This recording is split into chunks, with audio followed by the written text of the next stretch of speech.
SaaS Therapy.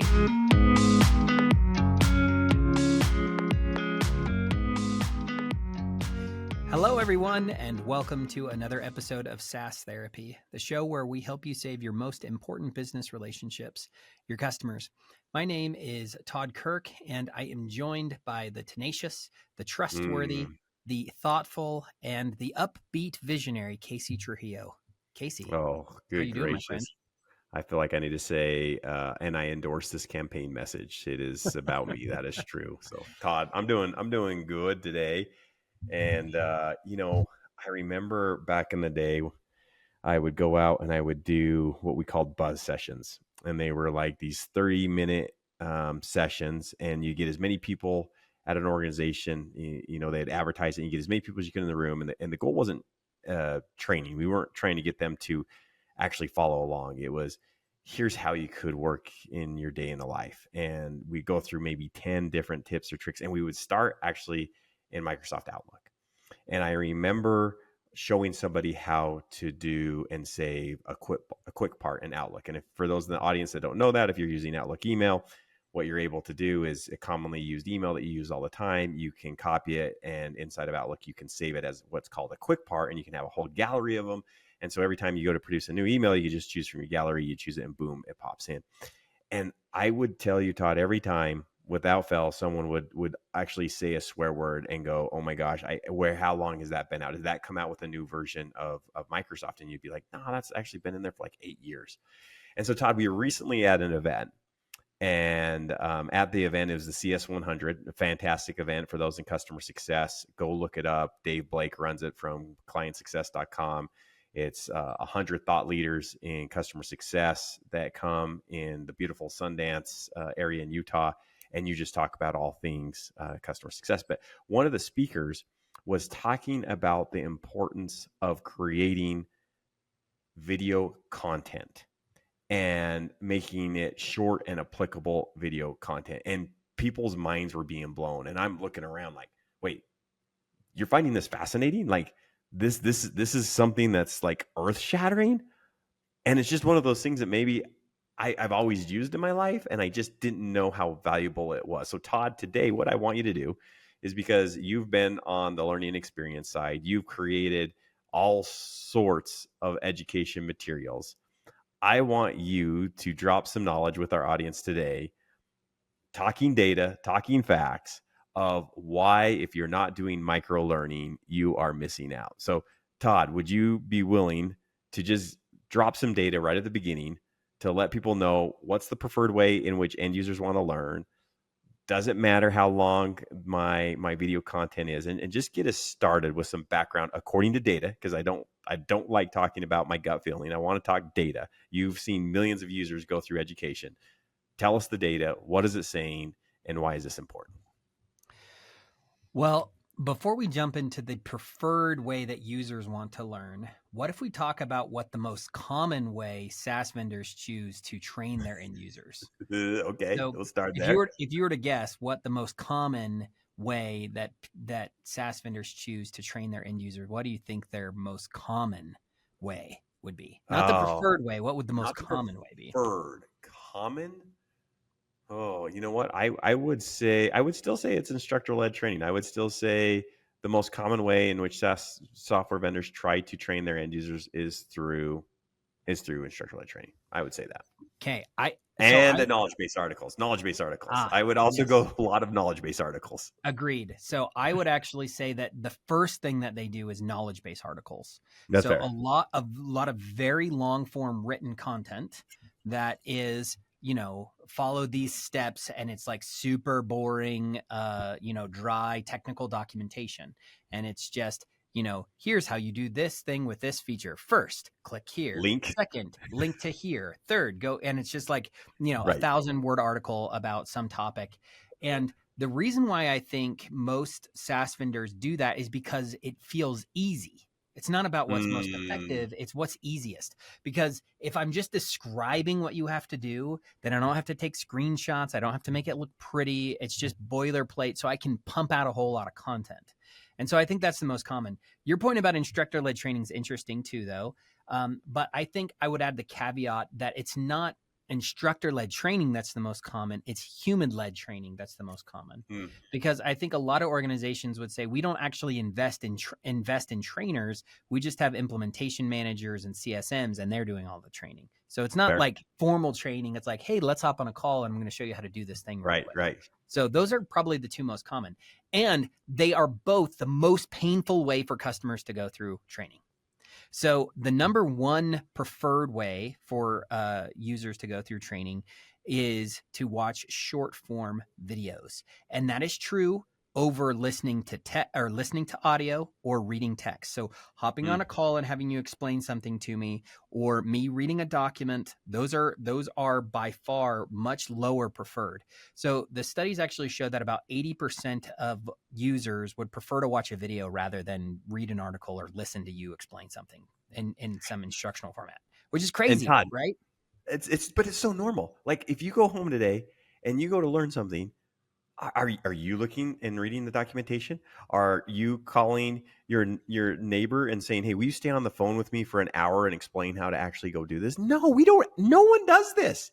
So why in the world do we repeat this madness and think this is the way our end users want to learn when no one does that outside of work? Why would they do it inside of work? Like no one learns this way. Yeah, but I already established this, right? We do it because it's what we know how to do. We do it because it feels easy. I think most people who are in the space of trying to empower and educate an end user on software don't know the right way to do it. Like creating a video feels daunting. It feels hard. Especially if you don't have any sort of bumpers to give you some guidance as to what to do to make that good. So my hope today, so video by far is the best way. And I think actually most people would agree. They just feel like either A, they end up creating a whole lot of duplicate content, so it's hard for them to keep track of. It lives in disparate places, so it's hard for them to know when and how to update it, so it gets outdated. And it's hard to make sure that it's entertaining and interesting. And one of the things that's funny is for most corporate videos, especially, their desire to make it interesting or funny means that they actually make it totally unwatchable. Like, adding a really repetitive soundtrack over every single video, or trying to add a bunch of analogies or jokes that like the end user doesn't relate to. And so the funny part of that is in your desire to make something more, make it a more effective asset, you actually make it worse. So there's a lot there that could be interesting. So I guess where would you like me to start, Casey? I think probably one of the most common ones that I hear is like, how long should a video be? Is that a good place to maybe start? I think that's a good thing to establish. And I remember you sharing with one of our customers. I think the data point was 83% of end users say they prefer short videos to anything else. Like that is established. That's tried and true. We understand that. So if videos is the way to go, it's funny. There's a SaaS vendor trying to sell me right now, Todd, and I have not gone into their application at all. I got an email. It was a very catchy email heading. So good. Okay, you got me. I had some downtime. That's the other thing. Okay, Todd, I'm on a rant mode today. Okay. Hey, so the other thing Casey rants. It's usually Todd rants, so I'm good with a Casey rant. Okay. The other thing that just cracks me up when we talk to people is they're like, well, I want the education inside my platform. Yeah. Okay. Yeah, that makes sense. Because when I want to learn about Microsoft Teams, I go into Microsoft Teams and I search their how-to videos. When I want to learn about Microsoft Word or I want to learn about Box, I go into the application. I actually go search it. No, it says no one ever. And I'd prefer you actually put a gate up in your application that prevents me from actually doing the thing I want to learn how to do so I can watch your video. So I'd much rather be blocked from using your application in order to consume your training, right? Or to have the entire interface look different. Like, sorry. The rationale of just saying today, and again, customer education leaders, please listen. When is the last time you've ever learned anything by going in the application of the software? You've never done it. So why do you think? Hold on. So I will push back on that. This learning in the flow of work is a buzzword that has been, I'm going to say it, Casey, it's been totally bastardized from what it really means. The fact is, learning in the flow of work, that means I discover things as I work. In other words, you learn a lot by using an application. That's fair. You don't learn in the flow of work by having your work interrupted to watch video content. So like when the way humans generally think, the way I think, the way I think the vast majority of humans think, 83% at least think, is that I go to learn and then I go to apply. And so there's this process of, sure, you want them to be aware of learning. And maybe the only way to make them aware of learning is to have it pop up in the application and interrupt them while they're trying to do something. But if they're in your application and they're trying to do something already and all you're doing is interrupting them, then you're making it a terrible experience. So you have to think Horrible. about, you have to think about Frustrating. what is the time when the user is actually motivated to learn? How do you identify that? And that should live separate from the application, so that, like, if I want to, I can have two tabs open. I can watch a video and I can work, and it's not going to stop me from doing what I need to do. And too Right. often it's like, let's pop up a video, you watch the video, then you stop, then you go back and do what you want to do. It feels disjointed and people don't like it. So like, I don't think that's the way to go. Again, and nobody does it. Like, just ask yourself, do you do that? And if you don't do that, no one else is going to do it. Okay. Yeah. But anyways, so I get a great communication, a great email communication. It is a product I'm interested in. I got the email. I had a downtime and I'm like, okay, I'm going to go take a look. So I click on it. It takes me immediately into a page. Awesome. Super cool. So far, great experience. Over to the right, the first thing I go and look at is I look at the content length, 25 minutes, 45 minutes, 60 minutes. And I'm like, who the heck has time for this? Over to the left, guess what they have on their nav bar over to the left? Every possible feature of their product. Do I even know what the name of their product features are? But no, it has to have their branding. It has to have their feature name. And I'm like, oh my gosh. And I got anxiety just looking at everything. And it's not because I do this for a living.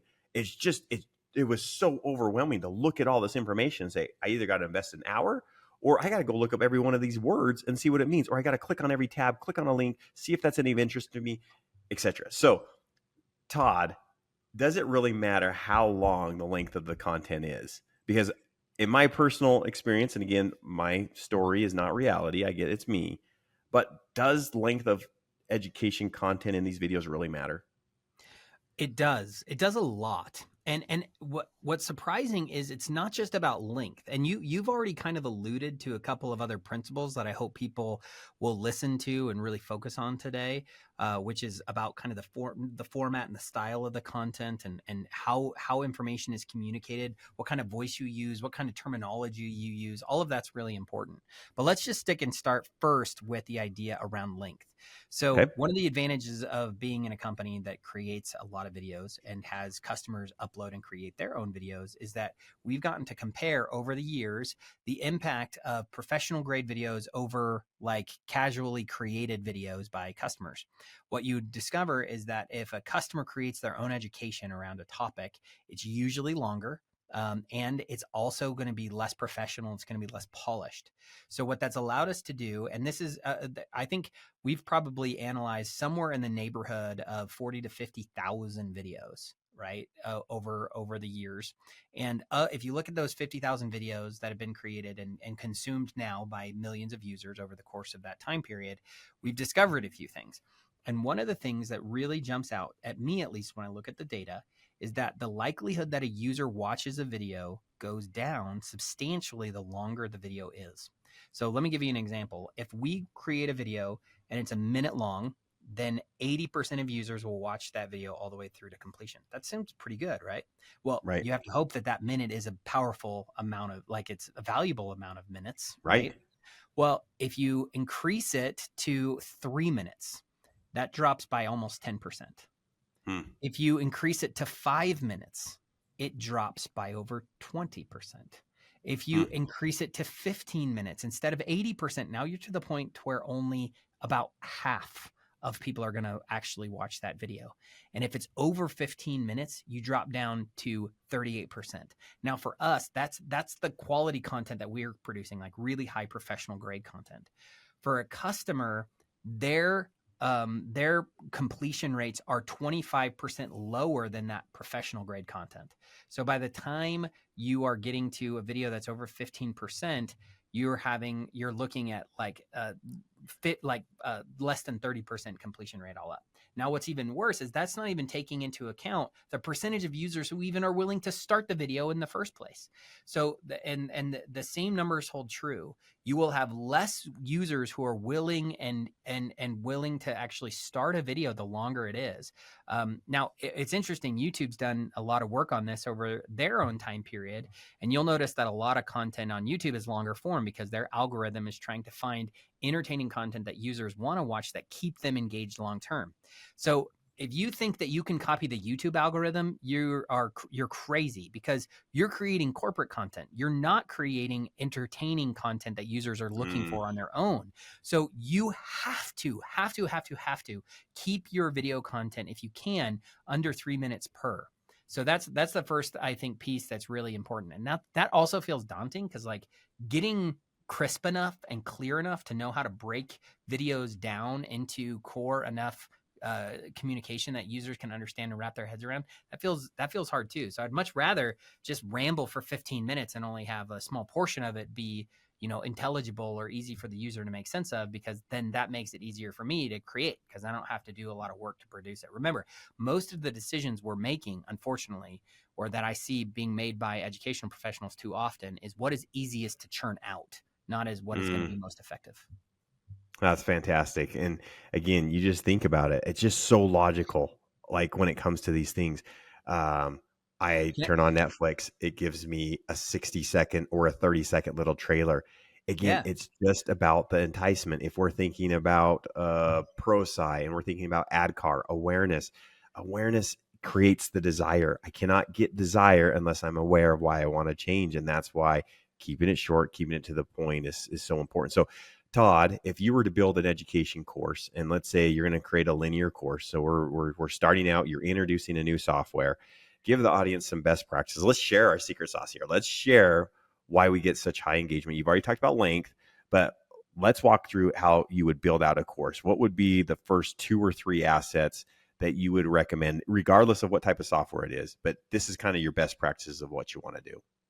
Yeah. So it's interesting that you mentioned that, Casey. One of the things that's fascinating to me, at least, is that one of the most disliked videos that we ever put into our platform over the years was a video of a salesperson and this was put in as training. We didn't create it. Another vendor created it, and they put it in. And it was actually a salesperson trying to do a 6-minute demonstration of a very niche use case of a software platform that wasn't really designed to use it. Like, it was a kind of generic software that they were trying to pitch as this like amazing healthcare solution. And thousands of people watched this video and everyone hated it. And it was about 6 minutes long. It was recorded in some guy's basement with terrible audio. And like I said, it was trying to force a user to sell them on something that they just flat out didn't believe. So one of the first things that you have to think about is, when it comes to making content, it has to speak to the user. It has to resonate with them as something that they believe, right? Casey, you mentioned AdCar and ProSci. From a change management perspective, no video is going to work unless it's thinking through the process of, what does my audience care about? What are the things that they want to hear? And what are the things that are going to be meaningful to them? And there's a lot that you can do to make a video more effective, even just thinking through how to formulate your message. So as another example, there's a really awesome video that one of my teammates shared with me. There's a lot of motion now with AI generated video, right? Because you want to have it be human. You want it to feel human. It's really, really important. Like, the first thing we do with any course that we create is the first asset is always a human on screen. So like, the promise of AI video, like an AI avatar, is really awesome, because it means that you can create something that feels like I'm more connected with it. It's not just, boilerplate knowledge-based article then turned into a video, which is also bleh, right? So, but what's funny is, a lot of times those actually can be detrimental, because if you can tell that it's an AI voice and it's not synced super heavily, then it just feels like you're churning out content for me to consume. And now I feel like you're using me rather than helping me. So like, just length isn't the only thing, right, to keep in mind. I'm going to pause there because that was a little bit of a rant. I wasn't sure if you. No, that's not. No, that's fine. So you're gonna have a talking head at the beginning. What's the talking head setting in the first video? We want to get it under 90 seconds in length, maybe under a minute if we can. Yeah.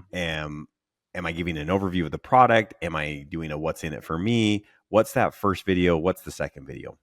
So, the first reason why I think creating video content feels so daunting is that people don't think about creating individual video assets. Usually, people think in terms of building courses. Now, building a course is great, right? You want to curate content for a user, don't you? You want to ensure that that user has everything that they need to have. But what we end up doing is we cheat. We say, "I know I'm actually going to create a 2-hour video and then I'm going to break it up into 50 2-minute videos," right? That's cheating. That's not actually what we mean, because the fact of the matter is like jumping in the middle of a 2-hour course to watch 2 minutes out of context doesn't help me at all. So what you really want to get good at is creating videos that feel standalone. So that first video, we usually call them an experience guide. And if you're going to have a human, the purpose of that video is to explain to the user what they're going to consume and why it's going to matter to them. So ultimately, your goal there is to say, here's this application, here's this tool, here's this resource, here's why it matters, and here are the things that we think you're going to find valuable about it, right? Now, then your next asset usually is going to be some sort of an overview. So like think of it as, we like to have context. We like to be able to see the whole picture before we jump in. If you jump right into some super myopic thing right away, then the user doesn't have context. They can't feel what's going on. So I like the second video usually to be some sort of a tour or an overview. But notice in each of these cases, the video that I'm creating, if I were to send it to you on its own, ideally you could watch that video and feel like it was self-contained. Right.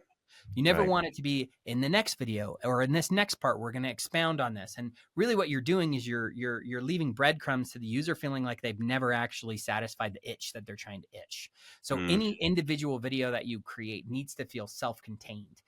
Now, the next piece of this is that you should always start when you're creating some sort of how-to video or something of that nature, where you're trying to explain something to the user, is A, you want it to be self-contained.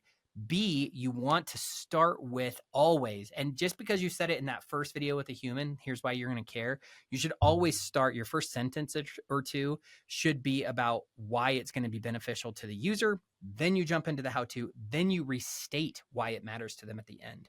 So if I give you a minute and I say, here, and this is the other thing, but this drives me crazy. The most common starting phrase that I hear from people when they create content is, in this video, we are going to teach you about, guess what I just did? I just wasted 5 seconds of your time. Because Casey, do you know you're watching a video? Yes, I do. Do I likely already know what the topic of the video at least is supposed to be about in general terms? Most likely, right? You gave me the title, you gave me a link, I clicked on the link. So why are you wasting your first 5 to 7 seconds of that video telling the user, in this video, we're going to cover blah, blah, blah, blah, blah. And it's like, what? Anyway, sorry, that's just an aside.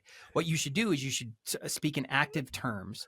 And like a really simple example would be something like, you used quick parts earlier. It's save time and remember all the things that you need to know by using quick parts in Outlook. Like really, really clear that, and that's it. I'm not saying, in this video, we are going to discuss the prevalence of quick parts and how it can help you in your job. Remember, we will talk about 3 components: how to access it from the insert tab, how to add it to this, and how to add it to that. By that, I've already wanted to like throw my computer out the window, but that's like how most content is created. So first thing is jump right into the action with why they should care and what the topic is about, but speak to them like they're your friend. Not like they are like this is just some generic thing. So the other most common thing that I see with videos is that I'll either speak in third person to some disembodied person that I don't care about. So, the great example would be, John needs to figure out how to do such and such thing. And so today we're going to see how John is able to make his life better. It's like, I don't care about make-believe John. I care about me. And again, all of that explanation, the investment in teaching someone to care about John, who's make-believe, is like, it's all wasted energy and wasted stuff. And every single time I hear that, it just makes me want to leave, right? It makes it feel painful.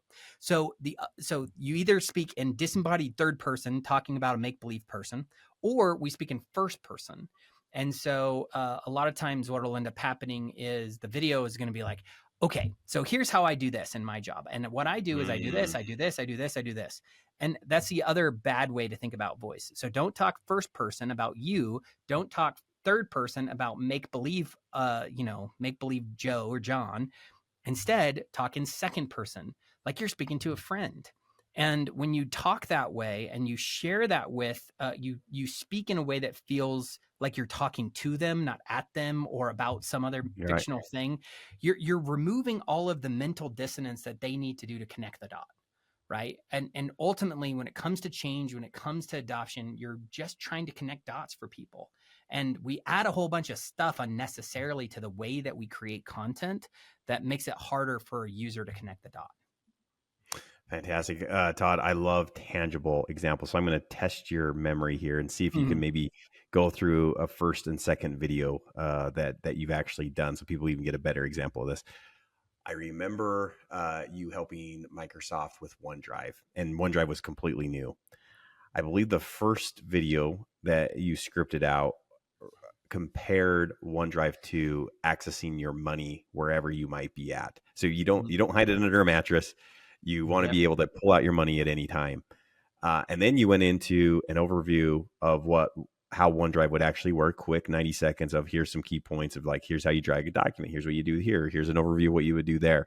Could you maybe repeat? I did a bad job. So repeat that maybe in a better job of what that first video looked like with OneDrive. What would the overview video? What were some of the key points they hit? And then, of course, then you're diving down into actually how you would go and do it. But just help the audience maybe conceptualize that just a little bit more with that example. Yeah. No, so when it comes to cloud storage with files, it's a great example. And I do think it's helpful just sticking with that idea of connecting dots. You are trying to make it easier for someone to relate and understand. In fact, if you're a SaaS seller, as an example, how many times have you been on a call with someone and the very first thing that they do is try to start comparing you to something Right. else they already know, Right. right? Right. Right. So Right. Right. are you a competitor with this company? Would Mm-hmm. you describe Mm-hmm. yourself as this type of application? Right. So Right. everybody is always trying to grapple with and connect dots naturally. It's just what we do. Right. So in the case of cloud file storage, right, OneDrive is a place to store your files. The way that I would always describe that to someone is, think of it as a bank. So when it comes to your money, if you stored all of your money under your bed, it's open to security risk. It's very difficult to access. And Mm. so what we end up doing is we don't put our money under a bed because it means that I have to be in my house to access the money.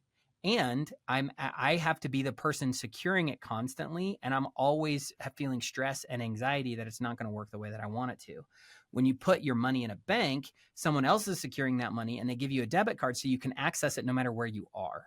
So with cloud file storage, it's like a bank for your files. It allows you to put your files in a place where you can access them regardless of where you are, and you never have to worry about keeping them safe because you have somebody else keeping it safe for you. So that's a little Awesome. bit of how I would use that analogy.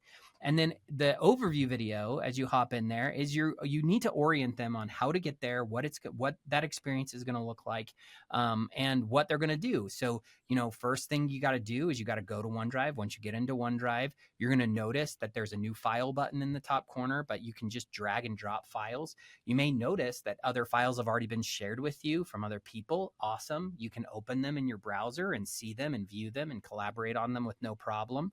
You can search for files that you've already uploaded. You can go and find even files that you accidentally deleted and even restore them because there's a recycling bin where your files go. So like at a really quick level, instead of Yeah. getting into the deep perspective of each of those different areas of the product, I'm just giving them an orientation so that when they do Of what's hop in it for in, it me. feels it Like I feels love that. clear. Yeah. Love that where I'm like, oh my gosh, you could do what? Oh, there's someone's going to share things with me. Then now you've done it right when someone says, well, how would I do that? Yeah. You've done it And right when you someone want then asks that exactly. question, right? Casey, you've said this for years, and I've always loved this, which is people always ask why before they ask how. And so if you can show them why and you get them to ask how, that is what you want. If you tell them how and they're still asking why, then you're doing it backwards, right? So that's ultimately what you want to do. It's a really good point. Todd, one last, we're coming to the end, and I want to hit one more thing. before, I ask you our standard SAS therapy question of Mhm. what's everyone's homework. But one of the insights you gave when you spoke at the SEDMA conference, customer education conference, which was fantastic, and just, again, just blew people away, but you've been doing this forever, is don't forget. So you have your talking head at the beginning where you give a what's in it for you, and you speak directly to them, clear terms, make it under 90 seconds of this is why you're going to want to use this. Then you're giving an overview. So I get my lay of the land, still 90 seconds. And I'm just understanding these key points of like, oh, wow, like I would want to do that. I get into a how, and don't overestimate the how. That first video, like Todd talked about with OneDrive, the first thing that Todd put in there after that, if I remember this correctly, was how do you actually even access OneDrive? How do you access it? Too many times it's like if someone needs to download your software in your application, start So there. This is how you download it, right? I'm going to correct you, Casey, on what I actually think is important. So your how-tos, and unfortunately, this is what we tend to do, is we jump immediately to what is the thing everyone needs to know, and we fail to recognize what people might already know.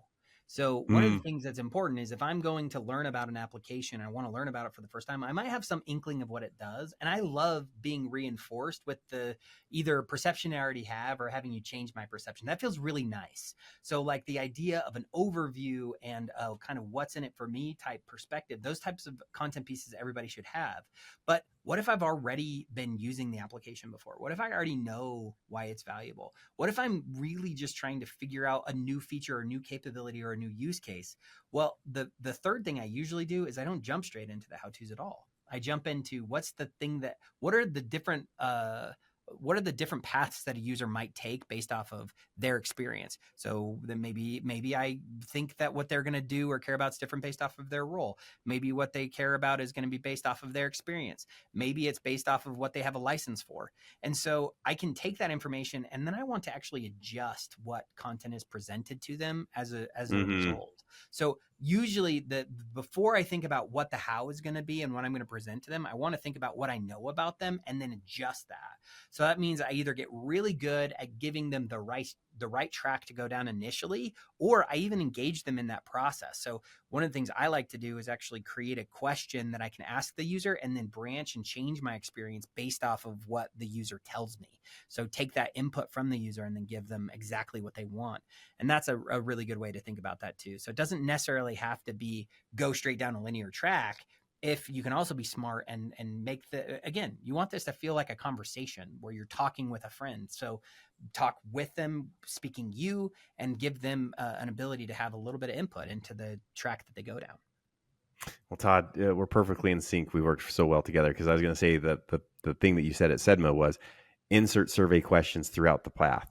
Don't save survey questions at the end. And you just perfectly described it in coming back and stepping into that is you have this ability inside of your education courses, put in surveys along the way, gather Mm-hmm. information along the way. Too many people wait till the end. You send a survey a week, 2 weeks later, um, capture them why they're invested. And I think that was another great tip that you gave at the SEDMA conference. So whether it be branching the experience, whether it be just I want to get your feedback about how you might use this. One customer I know with the software vendor, because they built in the surveys inside the education, they paused and they asked a question. They said, by implementing this feature, how much time would you save in your work week by doing this? The answer was over 80 minutes in a work week. I mean, what CSM doesn't want that data? What Mm-hmm. point of contact that implemented the software doesn't want to report to the executive team that, hey, we implemented the software and this is what I saved for you? So, Todd, this has been a masterclass in how to get this going. I know you great articles on LinkedIn about doing these type of things. I just want to go back to maybe where we started is it's not that people are opposed to learning in a digital way. They just hate your digital experience. I'm just Yeah, going to be blunt. They it's don't true. want the 45 minutes. They don't want the 25 minutes. They don't want the hour. They don't want to look over on the left-hand pane and try to figure out what all your naming convention is. They want what you just said, Todd. So homework for everyone in the audience today. What would be your homework, Todd, that you give to people? Well, I think the first homework would be if you're feeling like you want to argue with me, come argue with me. Argue with me online. I'd love to hear you push back on me. And if you feel like I'm right, but it feels too hard, what I want you to do is I want you to just start by thinking through what is the best possible experience I could give my customer? And if I believe all the things Todd has told me today, can I build a framework that makes it easy for me to create and maintain the right amount of content for my customer? And I actually think that one of the things that we do too much is we overestimate how much content we actually need. You don't need 1,000 knowledge articles. In fact, unfortunately, even this like really small startups invest super heavily in creating thousands of pages of knowledge articles that nobody reads. You might just need like 40 or 50 videos to get a user feeling confident enough so that they do learn on the job and feeling comfortable to go in, right? Like when I drive a car for the first time, I feel a little nervous, but the longer I drive it, the more comfortable I feel. So let them drive and give them enough to feel comfortable to drive. That's kind of all you got to do. So like, I would say my homework would be, don't make it so daunting that you can't do this. Just focus on what, if I had 15, 20 minutes of my user's time and I could make somewhere in the realm of 15 to 21 minute videos. And that was the constraint I gave myself. What would that be? What would that look like? It doesn't have to be this big, giant boil the ocean thing. It's actually a lot easier than you might think. You just need the right frameworks and the right tools. And we discussed a lot of those today. So hopefully that helps you feel like you can get started on this kind of a journey. Todd, awesome work. Again, reach out to Todd Kirk on LinkedIn if you want to get more of what he's done and his experience. And hey, how do I write an effective script? I mean, Todd is more than willing to share. We're not hiding any of this information because we are just, we want to improve your most important relationships with your customers. And they want this. They're dying to have these type of resources that they're excited about to give to their users and put in front of them because they know that it'll make the impact and the business outcomes that they're looking for. So thank you again, Todd. That was a pleasure. And again, just a masterclass on how to create engaging content. Thank you.